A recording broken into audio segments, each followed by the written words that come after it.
So you want me to talk about atomic structure and orbitals, and here's the thing, I'm not sure if you want me to give you like the 101 interpretation or like the quantum physics interpretation, so I'll try my best to do both. Woo!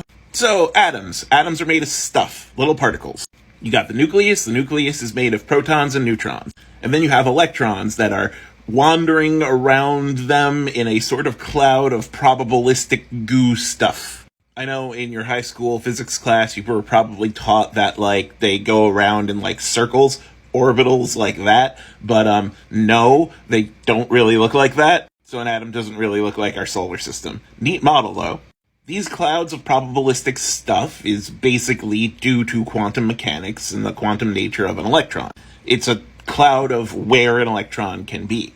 And when atoms bond, those clouds overlap.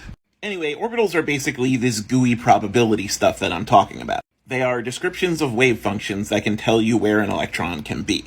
And that has to do with the wave-particle duality of electrons, but I'll do that in another video. Anyway, these orbitals around atoms like to be at a low energy state. And they are in a low energy state when they have exactly 2 electrons. The simplest orbital, the s orbital, the one that is closest to an atom's nucleus, likes to have 2 electrons, and it can only have 2 electrons. And so, if you get an atom like hydrogen that only has 1 electron in that orbital, that gets near another atom of hydrogen which only has 1 electron, then those clouds like to overlap. And now, lo and behold, they both have 2 electrons. And the atoms are happy. After the s orbital, you go to the p orbital, which kind of looks like the s orbital, which is spherical, but you pinch it, and then you have these 2 little lobes that extend in some certain direction. The x-axis, y-axis, z-axis. And each of those directions can have 2 electrons. And kind of as you get into bigger and bigger orbitals, you're kind of pinching the orbitals in different ways to get to larger orbitals like d orbitals and f orbitals. It's really hard to do a breakdown of this that is both complex and simple at the same time.